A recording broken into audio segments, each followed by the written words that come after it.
Ang pananagutan ng isang motorista para sa isang aksidente sa kalsada ay hindi lamang tumutukoy sa kung sino sa mga partido ang may right of way o nasa tamang daanan. Sa halip, ito ay tumutukoy sa iba't ibang mga kadahilanan na kinabibilangan, bukod sa iba pa, ang mga kaugnay na distansya at kani-kanilang bilis ng mga sasakyan, o kung sino sa mga partido ang may huling malinaw na pagkakataon na maiwasan ang aksidente.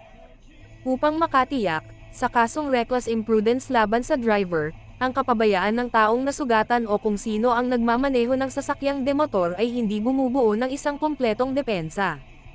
Gayunpaman, totoo rin na ang paghatol ay dapat nakasalalay sa lakas ng ebidensya ng prosekusyon, at hindi sa kahinaan o sa kasong ito, ang lakas ng depensa. Nabigo ang prosekusyon na patunayan na si Rob ang may kasalanan. Ang prosekusyon ay hindi rin napatunayan na si Rob ay gumawa ng hindi mapapatawad na kawalan ng pag-iingat sa pagmamaneho